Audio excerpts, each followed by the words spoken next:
बोलिए सत्य सनातन धर्म की जय।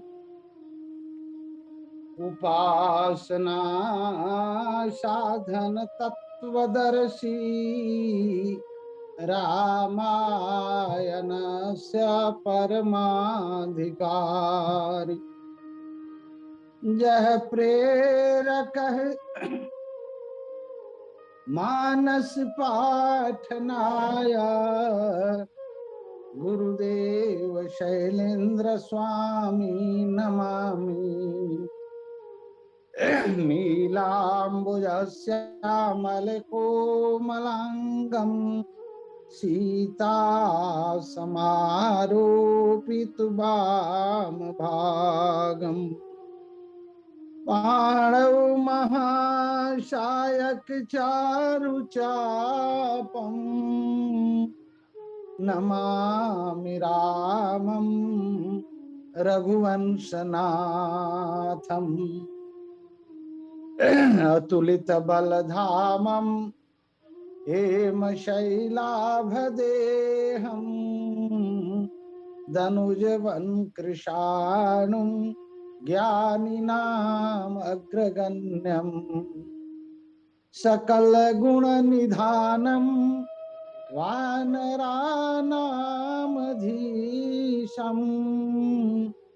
रघुपति प्रियदूतं वातजातं नमामि। आशुतोष तुम अवधर दानी आरति हरहु दीन जन जानी। लाली देह लाली लसै अरुधरु लाल लंगूर वज्र देह दानव दलना जय जय जय कपिशोर। प्रेम से बोलिए वीर बजरंग बली की जय। सर्वेश्वर मेरे आपके चरण कमलों में दास का प्रणाम संप्रेषित हो। महामहिमा मंडित इस समूह के सभी भगवत प्रेमी सज्जनों, आप सबों के अंतस्थ में बैठे इष्ट को मैं सादर प्रणाम निवेदन करता हूँ। और आपके बीच में पा करके हमें यह लगता है कि सच माने में आज मैं धन्य हो गया। बड़ी पुनीत और निश्चल मन से क्रियान्वित यह समूह का यह लक्ष्य बड़ा आह्लादित कर देता है। और सच माने में इतने दिनों तक जब कथा का अवसर नहीं ले पाया हम, यद्यपि हमारे आदरणीय श्री पटेल जी ने बराबर हमसे बात करते रहा, लेकिन ठाकुर जी का संयोग नहीं था, कहीं उनकी सेवा हो रही थी। तो यह बड़ी अद्भुत बात है कि आपके बीच में कुछ कहने का अवसर मिले। तो आइए उस नियंता से हम निवेदन करेंगे दो पंक्ति में कि हे ठाकुर जी आइए और इस महती सभा में आप स्वयं अपनी कथा कहिए, बड़े दो सरल शब्दों में। का सीताराम वंदना राधे श्याम वंदना अंजनानंदना को हजार बंदना, अंजनानंदना को हजार बंदना, नंदलाल बंदना हो गोपाल बंदना, नंदलाल बंदना जी गोपाल बंदना, देवकी नंदना को हजार बंदना, यशोदानंदना को हजार बंदना, अंजनानंदना को हजार वंदना। बोलिए आप काम भगवान की जय। का राम भगति जल मन मीना, किमि बिलगाई मुनीस प्रवीणा। यह पावन पंक्ति हमारे उत्तरकांड में श्री कागभूषुंडी जी और गरुड़ जी के संवाद में आया है। बंधुओं, आप सब विज्ञ वाचक एवं श्रोता हैं। यह पंक्ति यह कहती है कि आप गरुड़ जी की कथा कहिए, आप गरुड़ जी और कागभूषुंडी जी के संवाद में चलिए। यह पंक्ति का यह आदेश और तात्पर्य है। आइए बड़ी संक्षेप में, क्योंकि पूरे उत्तरकांड में गरुड़ जी और कागभूषुंडी जी संवाद से यह परिपूर्ण कांड है। तो हम लोग को यह मालूम है कि भगवान श्री राम रावण युद्ध में गरुड़ जी महाराज को यह संदेह हो गया था कि भगवान जिनके नाम लेने से सारे भव बंधन कट जाते हैं, उन्हें सर्प का बंधन काटने के लिए हमारी जरूरत क्यों पड़ी। तो भगवान की ही कृपा से गरुड़ जी को यह मोह हो गया। यह कथा हम जानते हैं। गरुड़ जी आए, भगवान का बंधन काटे, इसके बाद इन्हें मोह हो गया और इस मोह का निवारण हेतु ये विभिन्न स्थानों पर गए, लेकिन भूत भावन भगवान शंकर जी ने इनका रोग पकड़ लिया और यह रोग पकड़ने के बाद उचित चिकित्सा और उचित इलाज के लिए श्री कागभूषुंडी जी के पास भेजा। हम लोगों ने यह देखा कि कागभूषुंडी जी के आश्रम के परिधि में आते ही गरुड़ जी का मोह भंग हो गया, मोह खत्म हो गया। 100 योजन पर्यंत तक उनकी परिधि में जो भी आते थे उनका मोह भंग हो जाता था, वे राम जी के भक्त हो जाते थे। तो गरुड़ जी का जब मोह भंग हो गया, पूछा, कागभूषुंडी जी ने सारी बात बताई और पूरी रामचरितमानस की जो कथा है कागभूषुंडी जी ने गरुड़ जी को सुनाया। पूरी कथा सुनने के पश्चात बंधुओं, बड़ी संकेत में यह बात कही जा रही है। पूरी कथा सुनने के पश्चात हमारे गरुड़ जी ने कागभूषुंडी जी से मुख्यतः 4 प्रश्न किए हैं और इन्हीं 4 प्रश्नों के उत्तर देने के क्रम में पहला प्रश्न आया। पहले हम लोग प्रश्न समझें कि गरुड़ जी ने कागभूषुंडी जी से 4 बातें क्या जानना चाहे थे। का प्रभु अपने अविवेकते बूझाऊं स्वामी तो ही, कृपा सिंधु सादर सुनहूं, नहीं, कृपा सिंधु सादर कहूं, जानी दास निज मोह, अपना दास समझ करके हमें यह बात बताइए। पहली बात कि कारण कवन देह यह पाई। हे प्रभु, आपने यह कौआ का जो शरीर, काग का शरीर पाया, वह कैसे पाया, क्या कारण था? कारण कवन देह यह पाई, तात सकल मोहि कहु बुझाई। पहला प्रश्न। दूसरा प्रश्न कि हे प्रभु, रामचरित सुंदर, रामचरित सुंदर सर स्वामी, अब पायऊ कहाँ कहू नभगामी। हे महाराज जी, यह रामचरित का पावन सर आप कहाँ मिला था? आप कैसे मिला था?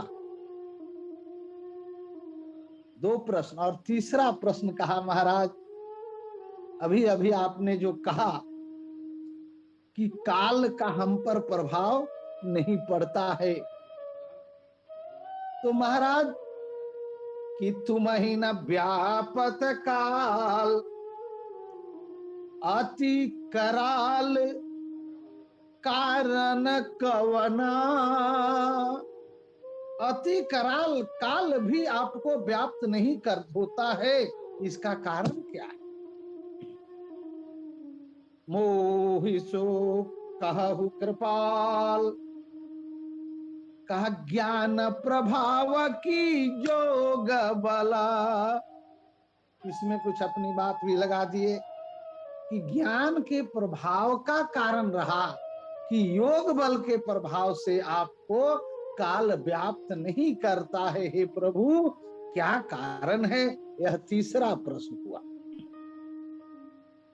और चौथा प्रश्न किया महाराज कि हे प्रभु, सबसे पहली बात है कि जैसे ही हम आपकी परिधि में आए और हमारा मोह नष्ट हो गया, तो प्रभु तव आश्रम आए, अमोर मोह भ्रम भाग। का कारण कवन सुनाथ अबा, कहु सहित विस्तार, कहु सहित अनुराग। हे प्रभु, क्या कारण है? कौन सी ऐसी जादू है कि आपके आश्रम के पास आने से मेरा मोह ऐसे ही दूर हो गया, मेरा भ्रम दूर हो गया? क्या ऐसा कारण? यही चार प्रश्न गरुड़ भगवान, गरुड़ जी ने कागभूषुंडी जी को पूछा। अब यह प्रश्न पूछने के बाद, सुनने के बाद, गरुड़ जी, ये कागभूषुंडी जी का मन पूर्व बहुत पहले की अवस्था में चला गया। जैसे इनके जीवन में जो क्षण बिताए थे इन्होंने, वहां इनका ध्यान चला और बड़ा प्रसन्न। बंधुओं, भगवती पार्वती जी ने जब शंकर जी से पूछा था भगवान की कथा, तो शंकर जी बहुत प्रसन्न हुए थे और कहा था उन्होंने कि धन्य धन्य गिरिराज कुमारी, तो समान नहीं को उपकारी। कहा पूछे रघुपति कथा प्रसंगा। बंधुओं, आज यहाँ गरुड़ जी को कागभूषुंडी जी ने कहा कि धन्य धन्य तव मति उर्गारी, का प्रश्न तुम्हारी मोही अति प्यारी। आपका यह प्रश्न हमें बहुत प्यारा लगा। हे गरुड़ जी, सुनिए, आपके प्रश्नों का उत्तर मैं दे रहा हूं, लेकिन आपके प्रश्नों ने मुझे अनेक जन्मों की याद दिला दी। हे नाथ, यह प्रश्न मुझे बड़ा आह्लादित किया है। और बड़ी आदर अनुराग के साथ गरुड़ जी को श्री कागभूषुंडी जी ने अपने पूर्व जन्म की कथा के बाद पहले प्रश्न का उत्तर दिया है कि कारण कवन देह यह पाई। इसी की चर्चा आज के क्रम में होगी, जिसमें यह पंक्ति आया है कि राम भगति जल मम मन मीना, अक्की में बिल गाई मुनि से प्रवीणा। आज पहले प्रश्न का उत्तर कागभूषुंडी जी के द्वारा दिया जा रहा है। बोल श्यावर रामचंद्र की जय।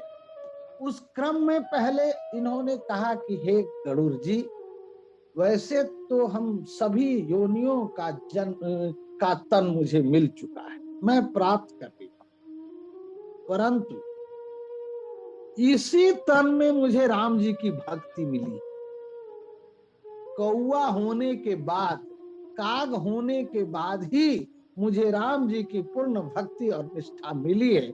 कहा यही तन राम भगति में पाई,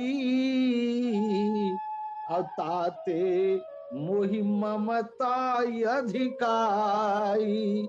इसी तन से मुझे राम जी की भक्ति मिली है, इसीलिए इस पर मुझे मेरी ममता है। कहा सोई पावन सोई सुभग शरीरा, जो तन पाई भजिए रघुबीरा। कहा राम भगति यही तन उर्जामी, ताते मोहि परम प्रिय स्वामी। हे स्वामी, यही तन हुआ जिसमें राम जी की भक्ति जन्म ली है, अतः यह तन हमारे अतिशय प्रिय है। का प्रथम जन्म के चरित अब प्रभु सुनहु सविवेक।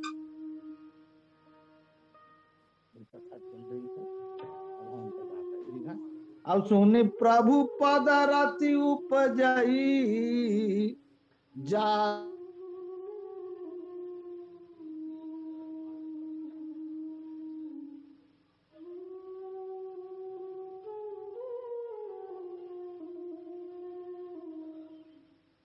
पक्षीराज है ना।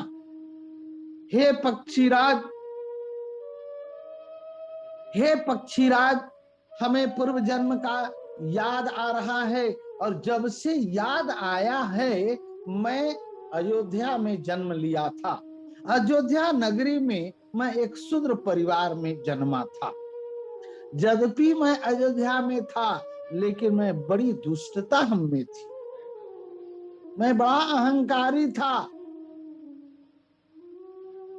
और बहुत दिन रहने के बाद जब अयोध्या में भारी अकाल पड़ा, अन्न के बिना लोग मरने लगे, सब धन समाप्त हो गया, खाने की लाले पड़ने लगी, तब हम वहां से चल दिए, विदेश चला गया। अब वर्णन तो है कि उज्जैन चले गए और वहां जाकर के अपना धंधा करने लगा, काम करने लगा। कुछ दिनों के पश्चात मुझे कुछ धन जब मिल गया तो मैं वहीं रहने लगा। मैं तो दुष्ट था ही, लेकिन हमारे में एक विशेषता थी कि मैं शिव जी का भक्त था, और शिव जी के भक्त होने के साथ हम में बहुत से दुर्गुण थे। का मैं शिव जी का तो भक्त था, लेकिन शिव जी के अलावे जितने भी देवता थे, मैं सबका विरोधी था। मैं ब्राह्मण का घोर विरोधी था। शिव जी को छोड़कर अन्यान से मैं द्रोह करता था। का शिव सेवक मन क्रम क्रम बानी। मनसा वाचा कर्मणा मैं शिव का सेवक था। का शिव सेवक मन क्रम अरुबानी। आन देव निंदक अभिमानी। अन्य देवताओं के साथ मैं द्रोह करता था, बहुत अभिमानी था। हे गरुड़ जी, वहां जब उज्जैन में पहुंचा तो संयोग की बात है, जब हरि कृपा करना चाहते हैं तो कुछ ऐसा संयोग जुड़ा देते हैं महाराज। प्रभु की कृपा से मुझे एक ब्राह्मण का दर्शन हुआ। यद्यपि मैं ब्राह्मण का विरोधी था, फिर भी वे ब्राह्मण बिल्कुल शुद्ध थे। मनसा वाचा कर्मणा वे शिव जी के भक्त थे, परम ज्ञानी। मैंने सोचा इनसे परिचय किया जाए। हे गरुड़ जी, जब उनसे मैं मिला तो कपट के साथ मिला। हमारे अंदर उनके प्रति अनुराग कम था, अनुराग नहीं था, फिर भी मैं उनसे मिला और बड़ी कपट भाव से दीनता के साथ उनसे मैं निवेदन किया। हमारी कपट को वे पहचान नहीं सके। वे अत्यंत कोमल हृदय के स्वामी थे। उन्होंने मुझे अपने पास बैठाया, भगवान शिव जी की चर्चा किया और मैं बड़े प्रेम से शिव जी की कथा सुना। शिव जी के प्रति मेरा अनुराग देखकर एक दिन वे मुझे शिव जी का मंत्र दे दिए। अब क्या था, शिव जी का मंत्र मैं जपने लगा। जपते जपते वो उस मंदिर में आने लगा। कुछ दिन के बाद मुझे ऐसा लगने लगा कि हमसे बड़ा कोई भक्त है ही नहीं। शिव जी की भक्ति पाकर मैं अत्यंत प्रसन्न था, लेकिन हे गरुड़, उसके साथ मुझ में जो अवगुण था उसका वर्णन मैं नहीं कर सकता।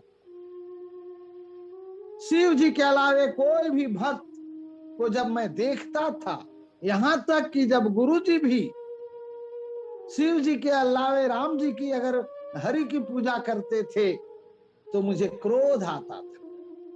मेरे इस व्यवहार को गुरुदेव ने समझा, फिर मुझे बहुत समझाया, बहुत बार बताया कि हरि हरो अंतरो नास्ति, दोनों में कोई अंतर नहीं है।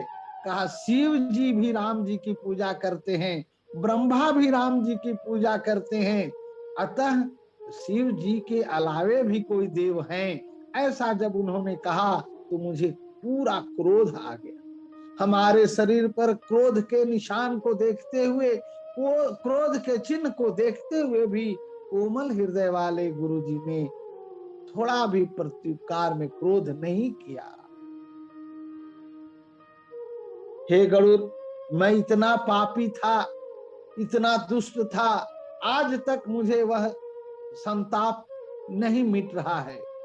गुरु जी का वह स्वभाव आज भी हमें बार बार साल रहा है कि हमारे गुरु जी कैसे थे और मैं कैसा था। अपने गुरु जी के मृदुल स्वभाव को आज भी मैं नहीं भूल पा रहा हूं। इस प्रकार अनेक बार गुरुदेव ने मुझे अपने ज्ञान से आलोकित किया, लेकिन मैं दुष्ट था। अधम जाति में विद्या पाए, जैसे दूध पीकर सर्प का विष बढ़ता है, वैसे ही ज्ञान पाकर मैं विषैला हो गया। मैं गुरुदेव का अपमान करता रहा और सीमा तब पार हो गई कि